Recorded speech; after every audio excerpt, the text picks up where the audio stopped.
Hi, I'm Catherine Drabiak.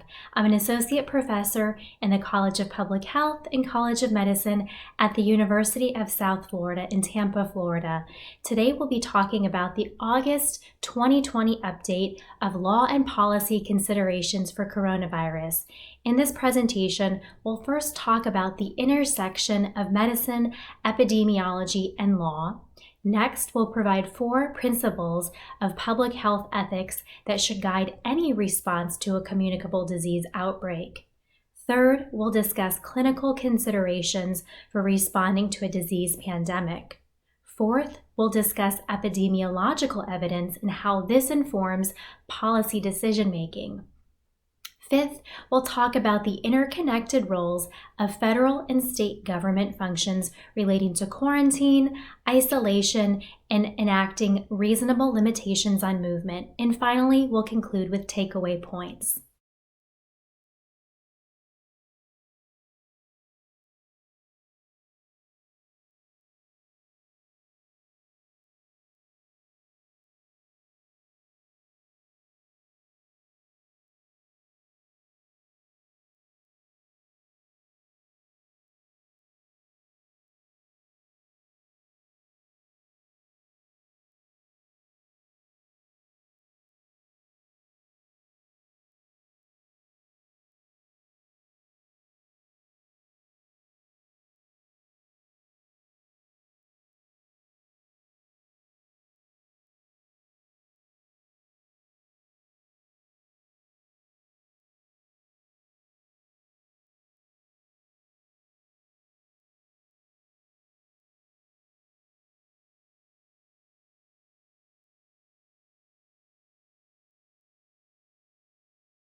In December of 2019, a novel new coronavirus known as SARS-CoV-2 was first detected in Wuhan, Hubei Province, People's Republic of China, causing outbreaks of coronavirus disease that spread globally.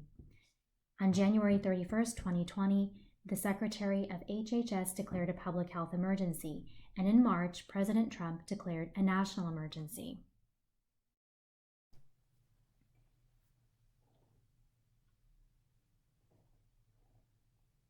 According to the World Health Organization, about 50% of the people who carry the virus may be asymptomatic of any disease symptoms. They may never develop COVID-19. Most people, about 80% of people, would experience symptoms and encounter mild to moderate respiratory illness and would recover without needing special treatment. Older people and those with underlying medical problems like cardiovascular disease were at an increased risk of both hospitalization and potentially death. Listening to clinicians describe clinical symptoms, cooperating globally, and collecting accurate epidemiological data, such as tracking positive test results, hospitalizations, and case fatality rate, directly impacts the necessity, reasonableness, and proportionality that actions that federal, state, and local government would take toward controlling the spread of the virus.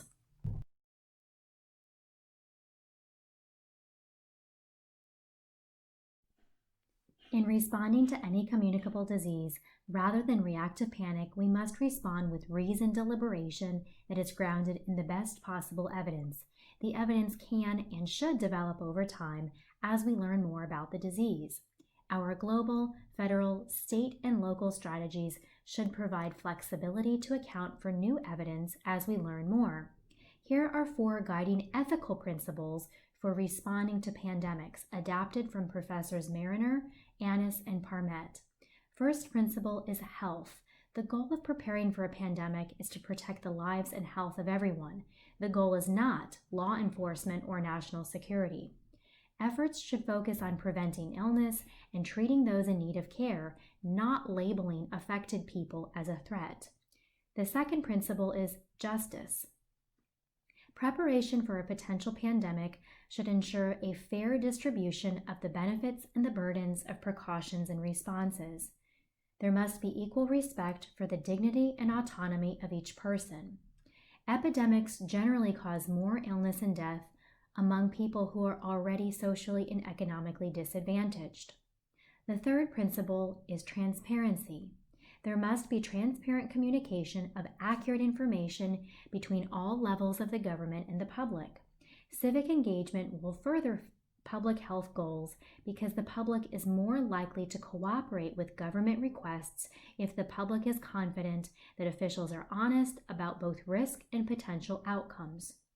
Fourth, the principle of accountability. Everyone, including private individuals and government officials, should be held accountable for their actions before, during, and after an emergency. There's more latitude for action and power during an emergency. That also means there must be more accountability for significant errors, arbitrary actions, or abuses of that power. Let's turn first to clinical considerations of understanding communicable disease. What are clinicians observing? How and when did the communicable disease start? Initial reports of the disease came from China from a physician. You can click on the link to watch the video of the whistleblower, Dr. Li Wenliang. After reporting a new pneumonia-type disease, the Wuhan Municipal Bureau for Public Security detained, questioned, and reprimanded this physician for his unlawful act, in quotes, and spreading misinformation. The physician eventually died, reportedly of COVID-19 complications. But the tragic story highlights key features of authoritarian regimes. You should know China also has a constitution that enshrines specific rights, but it dictates what information clinicians may share with each other in the media. It also compels or even prohibits certain actions in the practice of medicine. It polices online content and uses smartphones as a form of social control. Finally, China also classifies sharing certain information as threatening and inherently dangerous. Consider, how can we protect the democracy that we prize in the United States and guard against these elements? Now, let's look at, how do we understand what the disease is? Does the disease label match presentation symptoms, and are clinicians treating the disease correctly? Based on initial reports, physicians were using ventilators to treat the most serious cases for patients who had been hospitalized by COVID-19. But then several physicians asserted that ventilator use may not be appropriate based on what they were seeing with their patient symptoms. And some physicians said, this looks like a different type of acute respiratory distress syndrome. How can we integrate clinician observations of what medications or treatments are effective, of if they're seeing medications that are ineffective or harmful? Protocols may also shift over time, such as the evolving evaluation of ventilator use. Several clinicians also discussed and began starting clinical trials of vitamin protocols, such as using vitamin D to prevent acute respiratory infection or vitamin C to reduce inflammatory immune responses. And strangely, hydroxychloroquine, an anti-malarial drug that some physicians were using to treat COVID-19, became a topic of immense controversy over its effectiveness. Some physicians who discussed the drug, who were called America's frontline doctors, were censored, and their videos were even pulled from the media. This raises the problem of digital censorship, or what I refer to as digital incineration, the process of using technology as the new book burning to destroy evidence, data, and information that is viewed as contrary to a specific agenda. This can also occur through what I refer to as algorithm obfuscation, which means manipulating search algorithms to return results that pop certain information to the forefront of a search and bury unfavorable information so that it becomes lost in the digital haystack. This can also occur through red flag rhetoric, labeling categories of information and calling it things like fake news, false information, conspiracy theory, or labeling people as fringe activists. Finally, media companies such as YouTube or Twitter can remove content through deplatforming to prevent it from even reaching an audience. Where have you seen examples of this, where stakeholders call for censorship and assert that information itself is dangerous? Treating clinicians may experience moral distress. This occurs when a clinician makes a moral judgment about a case in which he or she is involved, but an external constraint makes it difficult or impossible to act on his or her judgment. This results in experiencing painful feelings and psychological distress. This can arise from constraints like breakdowns in communication, a lack of resources, or if the physician's actions are constrained by the law. For treating patients with communicable disease, this might arise in several contexts. First, physicians during COVID-19 had concerns that policy responses did not match the disease that they saw. They wondered how many patients are suffering severe disease symptoms that require hospitalization. Most cases of COVID-19 were mild and moderate. Some physicians, such as Dr. Dan Erickson and Artin Masihi, said that we were over-responding, and that this was causing immense worry, panic, and anxiety. They were worried about adverse social and economic consequences, and they gave a press conference to speak on this point. They were deplatformed online, and in response, the American College of Emergency Physicians and the American Academy of Emergency Medicine issued a statement against these physicians so that they were reckless and inconsistent with science. On the other hand, many other physicians were worried about the uptick in cases, and they were worried about more patient deaths. What were some of the other issues that physicians were concerned about?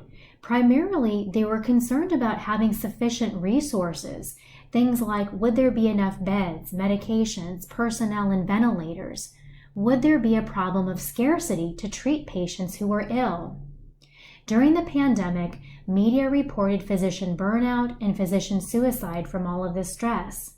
Providing physicians with the resource and support they need enables them to perform more proficiently to save lives. During initial policy responses to the pandemic, policymakers called for flattening the curve, which meant slowing down the spread of cases to prevent overwhelming hospitals with a massive admission of sick patients all at one time. However, as law professor Rothstein has noted, slowing the spread of disease because our hospitals are not properly equipped does not constitute an innovative response. Rather, it reflects a critical public health infrastructure deficiency. How can we best care for patients clinically when they are sick? Hospitals began the process of planning how to address for surge capacity. That is, how would they allocate resources if there happened to be a sudden influx of patients into the hospital. This would mean having enough personnel and staffing, sufficient personal protective equipment, such as masks, having enough hospital beds, medications, and ventilators for patients who might require breathing assistance. This also raises questions related to priority setting and allocation of scarce resources that arises during any emergency, natural disaster, or pandemic. Based on the unpredictability of communicable disease, it was uncertain how many patients would end up hospitalized and how many patients might need medical care, such as access to a ventilator. Hospitals have a duty to prepare their institution to address emergency circumstances before they arise and have a planning response already in place. How will the hospital address a potential shortage of resources? In any pandemic, emergency, or natural disaster, there might be an altered standard of care. This means that the regular daily way of treating and interacting with patients is different based on an emergency or lack of resources. This is referred to as the crisis standard of care. In any situation, the physician treats all patients with respect, fairness, and consistency, but the crisis standard of care recognizes there may be shortage of materials, goods, or medications. Unfortunately, not all policies for treating patients in a crisis are just and fair. And the Office for Civil Rights, it's a federal agency that enforces civil rights laws. It filed lawsuits against multiple states, including Washington, Alabama, Tennessee, Utah, Oklahoma, Connecticut, North Carolina, and Oregon. These states had a resource allocation policy in place that unfortunately gave lower priority to access for things like ventilators or medications in the event of the crisis standard of care to people that was based on age and based on disability. These policies were discriminatory because they did not assess the patient diagnosis or the patient prognosis, that is, their objective clinical symptoms, but instead made priority decision-making based on perceived value of the person's life. You can read more by clicking on the optional link here. There are 8 principles of ethical allocation of scarce resources during a crisis, emergency, or natural disaster pandemic. Number 1, the duty to plan. This means anticipating challenges, developing plans, and stockpiling materials before any potential crisis. This duty is worth highlighting because a failure to plan for scarce resource situations may lead to inappropriate application of allocation plans, wasted resources, inadvertent loss of life, loss of trust, and triage or rationing decisions that are made unnecessarily. Number 2, fairness. Does the policy apply fairly to everyone? That is, are there medical and clinical reasons for assessing how we would allocate access to scarce resources? These criteria should be based on whether the patient is most likely to survive with a scarce intervention. Number 3, duty to care. Even when there is a scarcity of resources, physicians and other clinicians have a duty to care the best possible way they can for the patient, and this means doing everything possible with the resources they have and always providing the patient comfort and reassurance. Number 4, the duty to steward resources. The hospital has a duty to plan how to use its resources in an effective, fair, and just manner. Number 5, transparency. The policy for how resources should be allocated if there is a shortage should be available for clinicians and others to see and understand the process for clinical decision-making. Transparency promotes fairness and trust. Number 6, consistency. The policy should apply to people equally. That means everyone who comes into the hospital and needs the resource would be evaluated on the same scale. Again, objective clinical criteria. How likely is it that this person will benefit? This would also rule out using any type of arbitrary cutoff, such as age or assessing whether the person has a disability. Number 7, proportionality. This means the risks of compromising standards in a given instance should be weighed against the need to do so to optimize benefits to patients, caregivers, and the community. Principle number 8, accountability. Both clinicians and hospitals must take care to avoid mistakes and undertake actions that conform with a fair resource allocation policy. These principles are adopted from the national academies, and the link is published in the notes section below. As part of my role as medical ethicist with Advent Health Tampa, we developed a surge capacity planning team to plan for a potential influx of patients with COVID-19 in the spring of 2020. Of course, the hope was we would never have to even use the plan, but having the plan in place emphasizes the first ethical duty of preparedness and the duty to anticipate and plan for challenges before they occur. The team consisted of the chief medical officer, physicians, other clinicians, pastoral care, and myself. And over a series of meetings, we developed a protocol that would be activated in an emergency if the supply of hospital ventilators could no longer meet the demand. To be clear, the protocol was never used. It was only developed as a planning measure, and it would be activated only if 75% of the hospital's ventilators were being used, which would have signaled that the need might soon outpace the supply. The policy adopted and integrated principles of ethical allocation described on the previous slide, wherein a team of physicians would assess every patient who came into the hospital potentially needing a ventilator, according to a set of specific clinical criteria. Based on this checklist of clinical criteria, the patients who were assessed most likely to survive with a ventilator would receive priority access.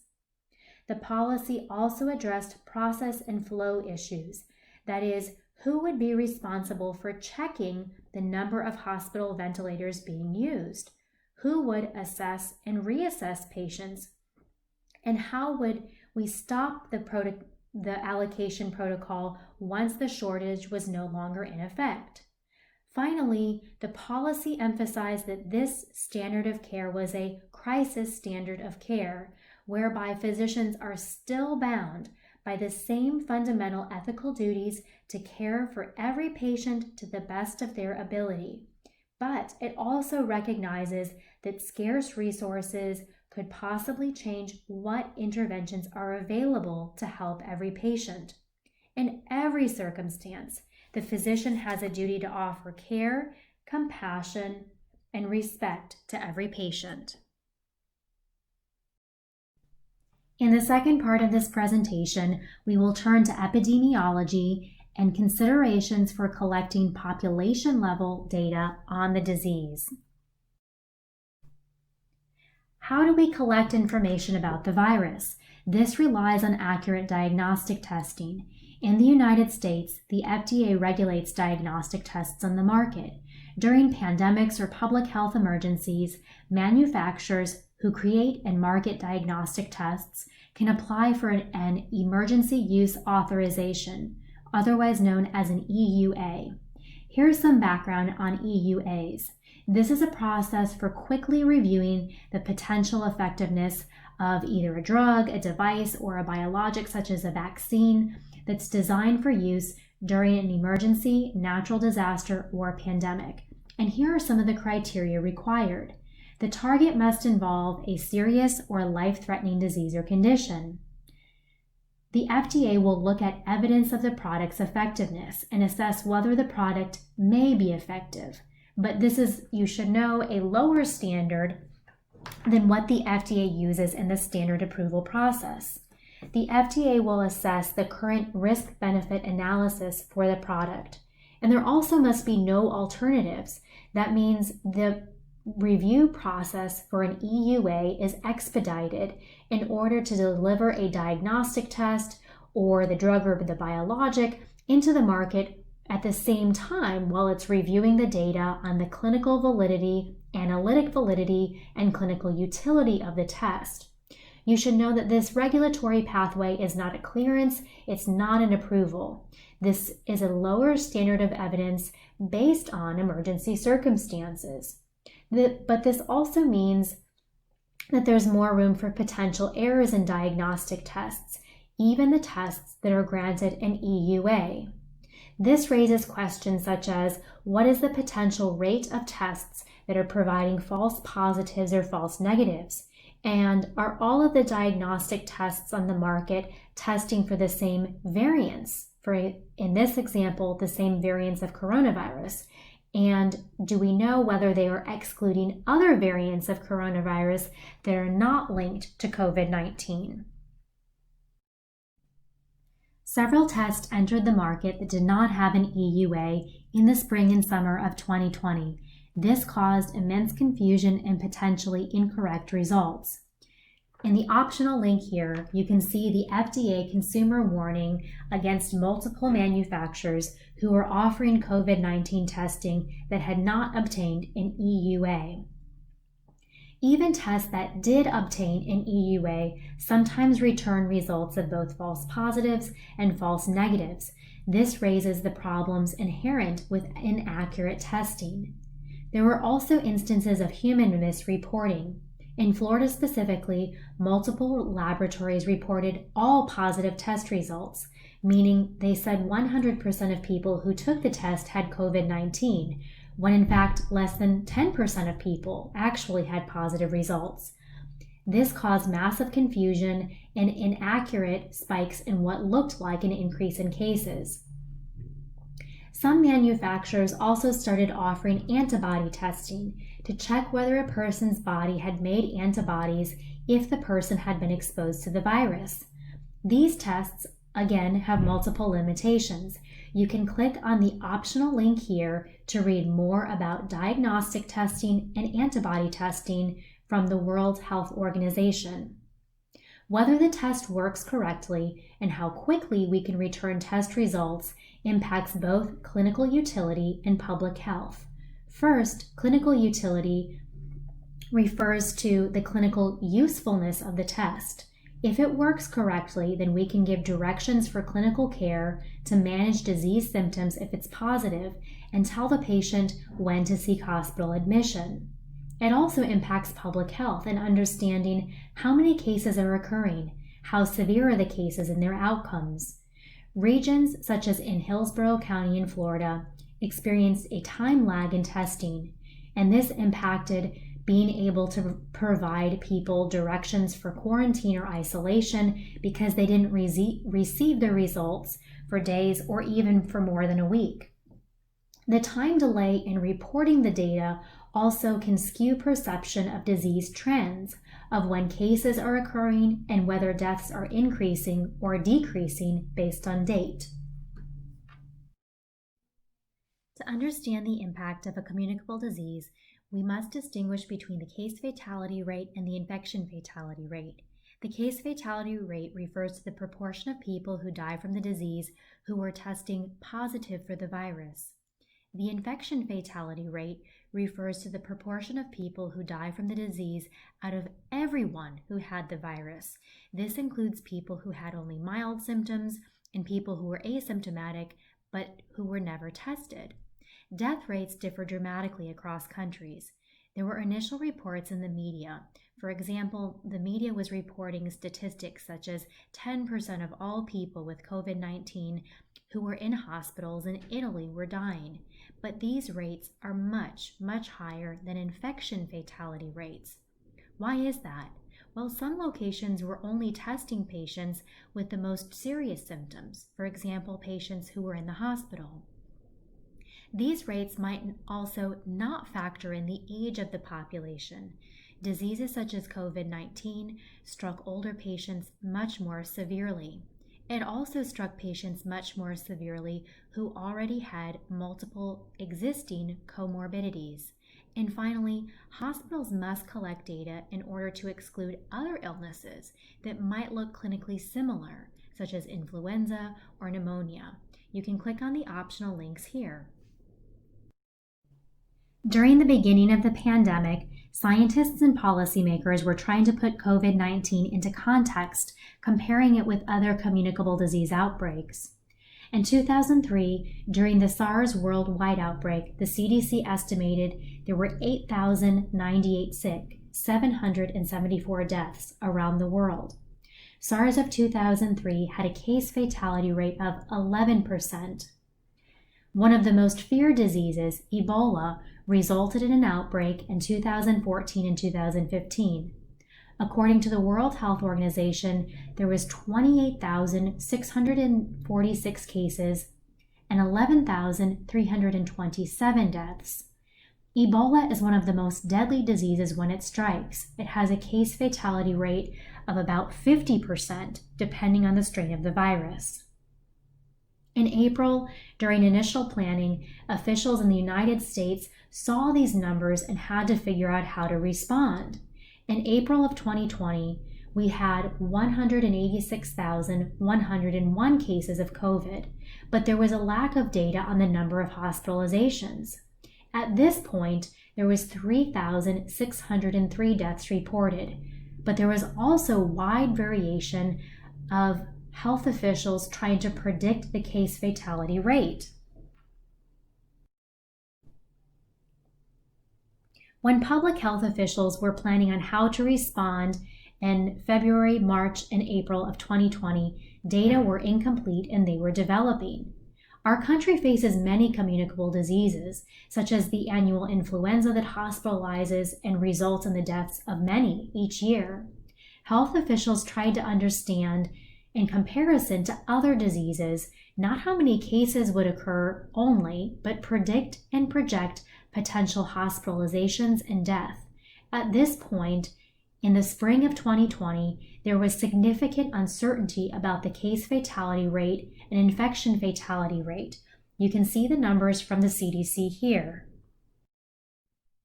Here are some varied estimates for both case fatality rates and infection fatality rates, which were modified as we learned more about COVID-19 as time went on. Initially, the report from the World Health Organization China Joint Mission on Coronavirus Disease estimated case fatality rate at 3.8%. However, additional information and data collected suggested that the case fatality rate and infection fatality rate was lower. For example, the case fatality rate at 1.2 or 1.38%, and the infection fatality rate at lower than that. In an opinion piece published in the New England Journal of Medicine in the spring of 2020, Dr. Anthony Fauci predicted that the case fatality rate may be considerably less than 1. And in May and August of 2020, the CDC projected that the infection fatality rate was indeed magnitudes lower than initially projected. For example, 0.26 estimated in May of 2020 and 0.65 infection fatality rate estimated in August of 2020. Let's examine the public health impact. How deadly was COVID-19? You can check out the table of case fatality rates from the Johns Hopkins Coronavirus Resource Center tables on the optional link here. You can also look at the infection fatality rate. This is, recall, the percent of people who died out of everyone who contracted the virus. This was magnitudes lower than initially projected. In May of 2020, the CDC estimated the infection fatality rate was 0.26%, and in August, CDC revised this to 0.65%. Surgeon General Adams noted multiple times the power of public health measures, such as hand washing, staying home when sick, and covering one's cough. He also described how COVID-19 did not strike equally across the population, but instead complications and deaths were stratified by age and comorbidities. This knowledge can help inform and specifically tailor our public health responses, such as focusing efforts on protecting the elderly and protecting those who are vulnerable due to pre-existing health conditions. Why are initial projections generally inflated? Here's what the World Health Organization has said. At the start of an outbreak, cases that are being detected are more likely to be severe or fatal. Surveillance tends to focus on symptomatic patients who are seeking care, and it's patients with severe illness that are more likely to present at healthcare facilities, and these patients are more likely to be confirmed to have the virus and disease by laboratory test. If the deaths are more likely to be reported than recoveries, there might also be an overestimation of case fatality rate. The true level of transmission might be underestimated. There's a substantial portion of people with the infection that go undetected, either because they're asymptomatic or because they only have mild symptoms and they never present to healthcare facilities. That means they're not detected. How should this impact messaging to the public, and how should this influence response planning? Another item to keep in mind when looking at numbers such as the death count that we saw in media tickers is to assess the number in context. As part of the natural life cycle and part of experiencing other illnesses, people die each year from many causes. How do the numbers of deaths from other causes compare to the number of deaths from COVID-19? You can see here on the chart from the CDC. In green, these are the deaths that occur throughout the year from other health causes, such as hypertension, diabetes, accidents, or suicide. The blue are deaths recorded from COVID-19.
All of this information connect to the law.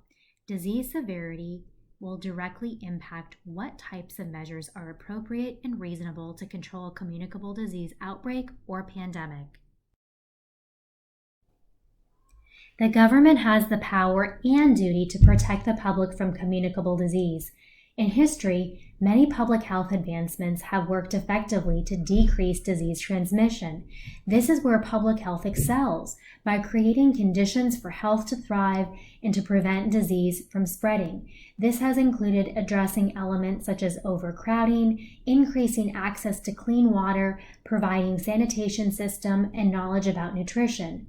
It can also include targeted isolation and quarantine. These are some of the oldest forms of public health regulation, and one form of public health regulation designed to control communicable disease. Isolation and quarantine help protect the public by preventing exposure to people who may have or have a contagious disease. Let's define some terms. During the COVID-19 pandemic, these terms were distorted and misused in common language. But for public health and legal purposes, it is essential to know the precise definition. When we talk about isolation, this refers to separating sick people with a quarantinable condition from people who are not sick. Quarantine specifically refers to separating and restricting the movement of people who were known to be exposed to a communicable or contagious disease and watching for a short time to see if they become sick. Finally, cordon sanitaire separates a community that is experiencing communicable disease by placing restrictions on entry in and out of a specified geographic area. These include multiple facets. It includes a medical function to track and monitor disease and provide necessary medical care to individual sick people. It also provides a public health function, that is, through the police power to protect the health, safety, and welfare of the entire public by preventing or mitigating the spread of disease. The federal government derives its authority for isolation and quarantine from the Commerce Clause. Section 361 of the Public Health Service Act gives the U.S. Secretary of Health and Human Services the power to take measures to prevent entry and spread of communicable diseases from foreign nations into the United States and also between the states. This applies to listed quarantinable conditions. The list of quarantinable conditions is available on the link in the notes below on the CDC's website. The president, acting through executive order, can add a quarantinable condition. There were several executive orders in 2003 and 2014 that added SARS, severe acute respiratory syndromes, to the list of quarantinable conditions. SARS-CoV-2, COVID-19, falls within this definition of SARS. This power is delegated to the CDC. The CDC is authorized to detain, medically examine, and release persons arriving into the United States and traveling between the states who are suspected of carrying these communicable diseases. This would be examples of border crossing from Canada and Mexico, airplanes that are arriving from foreign travel, and stopping and inspecting cruise ships, such as the Diamond Princess. In Proclamation 9984 on January 31st of 2020, President Trump released a proclamation suspending entry into the United States and specifically outlined medical screening and quarantine when appropriate for certain people. HHS and the CDC issued a quarantine order for people arriving from airline travel that had been to the Hubei province. You can read more here on the link for CDC's legal authority for isolation and quarantine.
A recurring theme in public health is understanding that even if a health policy would appear to solve a problem, it requires legal authority to enact it.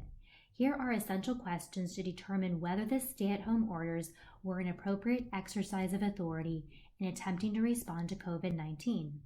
First, did the executive branch have legal authority to enact the stay-at-home orders? The executive branch has the power to address short-lived emergency conditions. These are generally outlined in every state's statute. This would be things like responding to natural disasters, riots, and disease outbreaks. The executive branch can exercise power to judiciously bring them under control, but it also must recognize the separation of powers. That means the executive branch has the power to act quickly, but longer-term solutions and policy responses require action by the legislative branch.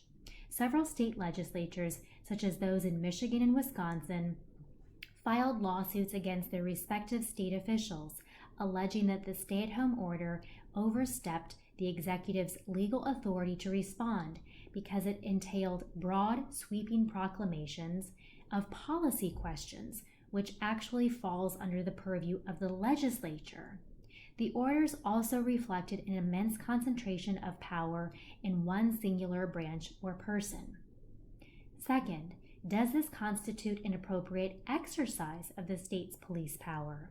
Recall Jacobson v. Massachusetts in 1905 set forth a precedent for the appropriate exercise of state police power.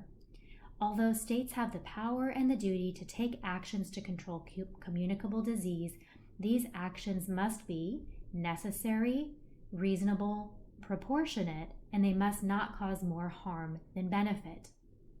Third, does this action comport with the Constitution? The Constitution is the highest law of the land.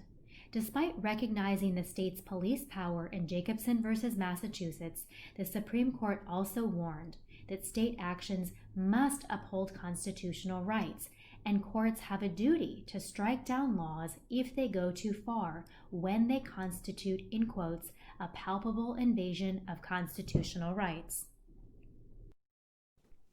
Here are two examples to understand how stay-at-home orders and their enforcement deviated from established precedent for quarantine and for defining crimes.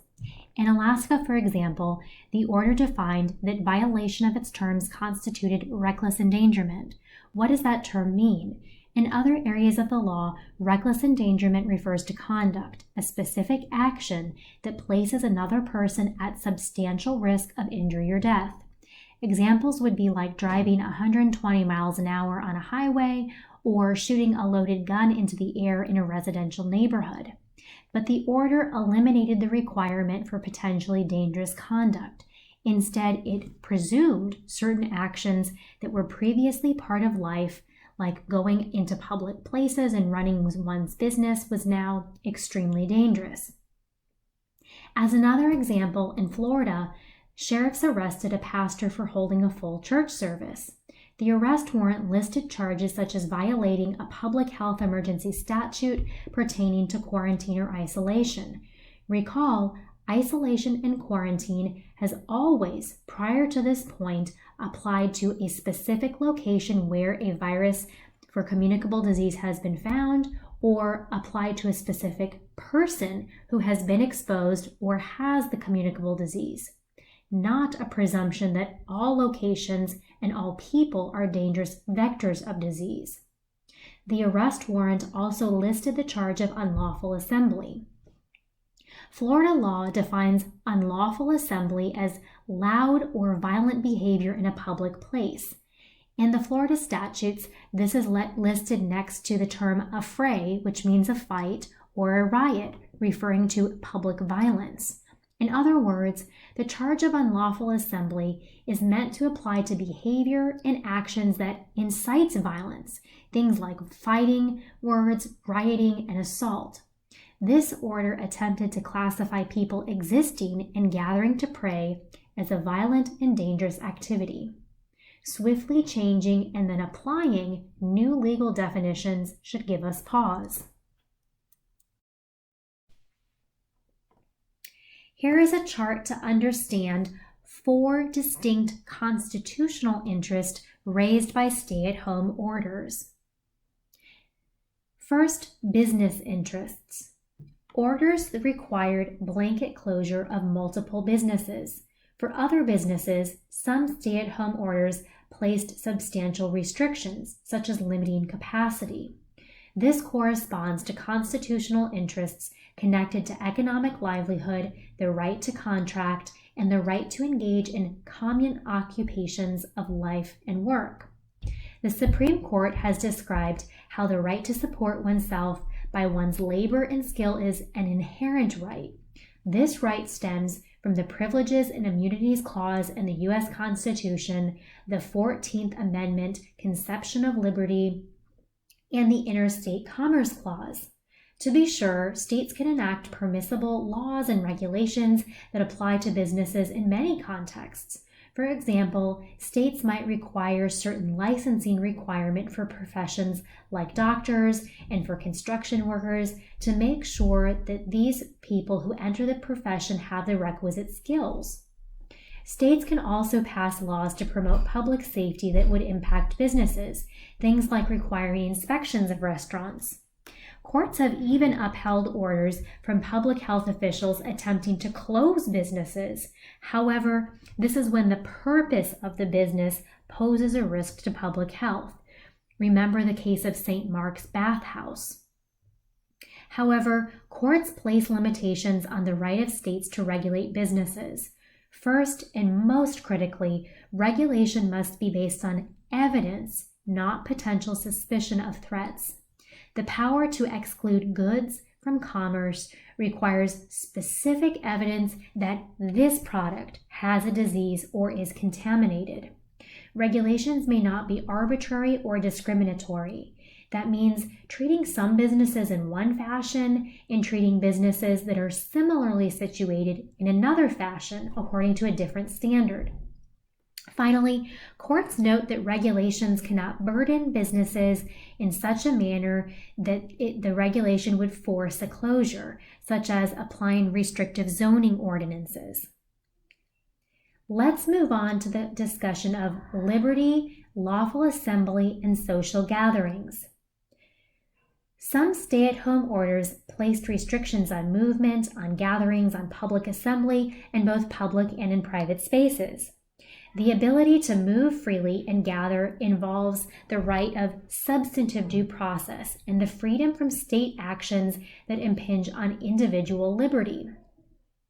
It also implicates the First Amendment right to peaceably assemble in public locations.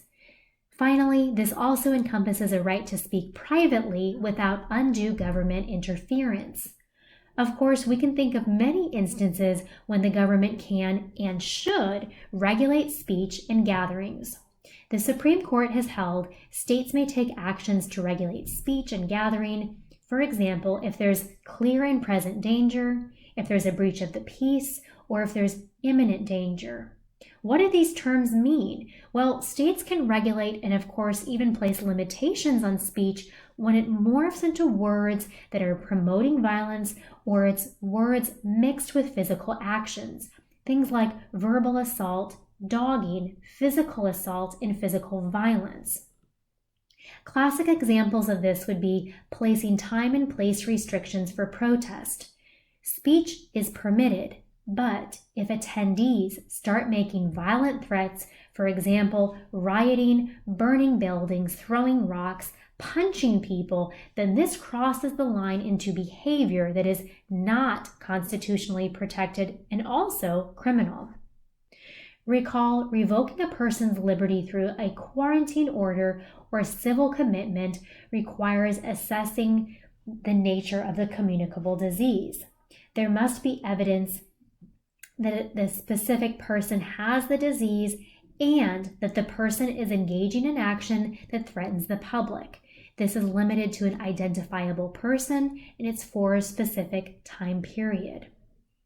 Stay-at-home orders did not use time, place, and manner tailored restrictions on gatherings, but instead issued blanket prohibitions.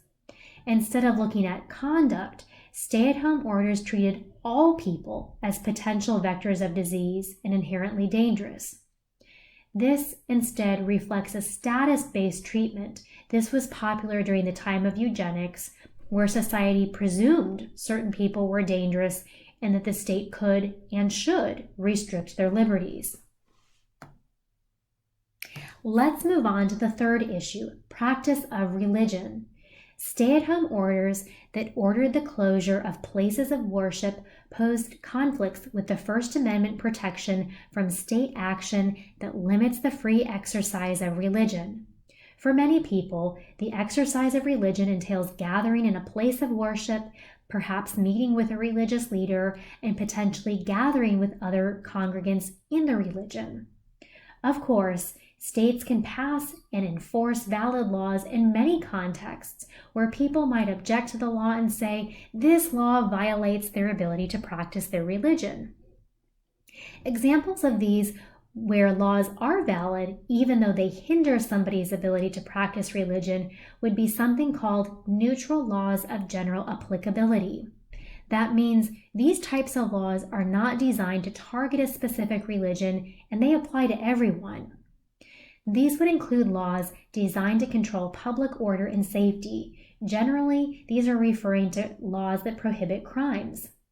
Where has this occurred? Well, people cannot use religion as a defense to crimes, such as claiming that their religion requires them to possess, use, and distribute illegal controlled substances.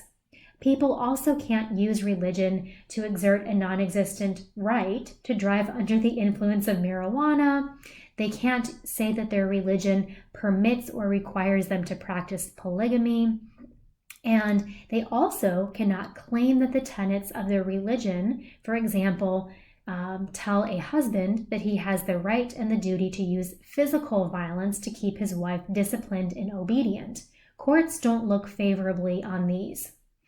Each of these, to note, also constitutes a separate and pre-existing crime involving a criminal action or behavior.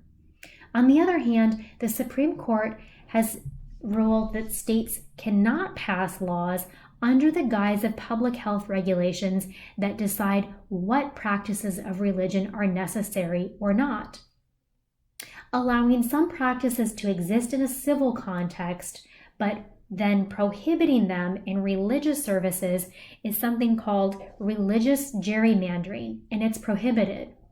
In some jurisdictions, stay-at-home orders modify the historical requirement for criminal conduct and instead labeled congregating, praying, and attending religious services as the criminal conduct.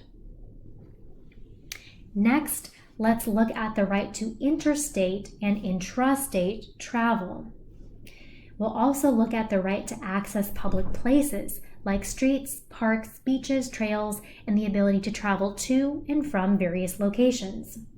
The Supreme Court has held that the right to interstate travel is virtually unconditional, ingrained in our history, and part of our heritage. This encompasses three rights. First, the right to enter and leave a state. Second, the right to be treated as a welcome visitor. And third, the right to become a permanent resident. The Supreme Court has characterized freedom of movement as integral to a free society and has noted it exists coexistent with economic and political rights. In a powerful Supreme Court concurrence in Apthker versus State, Justice Douglas stated that once the right to travel has been curtailed, all other rights suffer, because this can also lead to a concentration of totalitarian state power whereby we ticket and demand papers from citizens. States can, of course, enact regulations that are designed to facilitate travel. For example, things like cruising ordinances to prevent optimal traffic flow or traffic jams. They can enact traffic regulations like stop signs and speed limits. States can also limit travel in furtherance of public safety, such as to prevent criminals from leaving a state or even prevent criminals from entering specific locations. This would be things like restricting sex offenders from being near schools and parks. States, of course, have a duty to maintain public order. They can pass emergency time and place restrictions on movement, things like enacting short-term curfews during violent riots to keep people safe. Next, states can also restrict goods and people from entering the state or quarantine them for documented cases of disease in either the person or a consumer product. However, the Supreme Court has struck down blanket restrictions on travel that are based on attenuated risk or alternatively based on the belief that a person is dangerous, and has held that states cannot place restrictions against out-of-state citizens entering the state based on fear of social or economic burden. In many complex social and political issues, we see a problematic attempt to oversimplify the discussion into an impossible false dichotomy. During COVID-19, we heard panicked demands to immediately shut down society and assertions that anyone who questioned this policy did not care about saving lives. But interpreting the significance of data and how to create policy solutions from that data must entail significant debate about how to best balance competing values. The question to ask is, what is the range of expert opinions for how current data should be translated into policy decisions? Even with the same data, there were multiple perspectives on the best policy approaches to test, how to provide medical care, how to implement a responsive plan. Many states, most states, enacted extended and extensive stay-at-home orders anticipating this would lead to the best outcome. However, several experts also asserted that quarantine-like measures from the stay-at-home orders would produce worse outcomes than other approaches. For example, Dr. David Katz authored an article in the New York Times and said more tailored approaches are necessary, and he also warned that the educational, economic, and public health damage from stay-at-home orders would be calamitous, in his words. Dr. Ulsterholm and Mark Olshaker authored an article as well, an op-ed, and they predicted that the short-term actions like quarantine-like measures would be ineffective and unsustainable. They predicted this would lead to a complete economic breakdown, and they said instead, let society run its course and tailor responses to advise higher risk people to protect themselves through physical distancing, while at the same time we aggressively ramp up our healthcare capacity. And finally, many, such as Dr. Gersinger, said dire predictions on previous pandemics lacked evidence and they were less severe than what we had initially thought, that this should include part of the discussion in our calculations of how to respond. Responses must evaluate multiple societal risks and benefits, not reflect one myopic aim. Surveillance and state police power may be a positive good when it's used narrowly to identify, isolate, and quarantine according to the appropriate definition of those terms. This relies on bidirectional trust between the government, health officials, and the public. Public health professionals can assist individual people by providing diagnostic testing, medical care, and directions for how to limit the spread of disease in the population. But we must also guard against misuse, abuse of power, such as using GPS cell phone user data for tracking and monitoring private citizens, using drones to control people's movement, such as in the United Kingdom, and shaming people for being in a particular location, people who do not have a disease or have not been exposed to a disease. By classifying people as dangerous based on their status as a person and labeling them as a threat to public health and risky to society, this framework dehumanizes people in unimaginable ways. This is damaging to both the enforcer and the person being subjected to enforcement. In the United States, status-based actions were justified and upheld by the Supreme Court. The Supreme Court justified, for example, involuntary sterilization as necessary for the public health. It had also justified internment camps for people of Japanese descent as necessary for national security.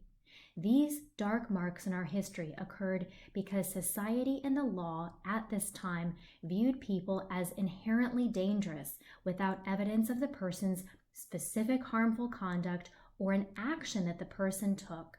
This can lead to egregious human rights violations that causes injury and suffering. Communicable disease has been and will continue to be part of our society, but if we continue to use the metaphor of war and react rather than carefully respond, we will face untold casualties because war destroys everything in its path. Here are a set of alternative principles for responding to communicable disease. Number 1, address preparedness and the issue of surge capacity in the healthcare setting. Number 2, our actions should be grounded in public health ethics. Number 3, we are a global community, and this requires international cooperation and transparency. Number 4, the public health community must gather strong epidemiological data and clearly communicate results and context to the public. And finally, number 5, the government has the power and the duty to protect public health, but must always respect the rule of law. There is not one public health approach, but instead always a range of options and values. Policymakers must respond within the parameters of the law without destroying our fundamental societal structures in the process.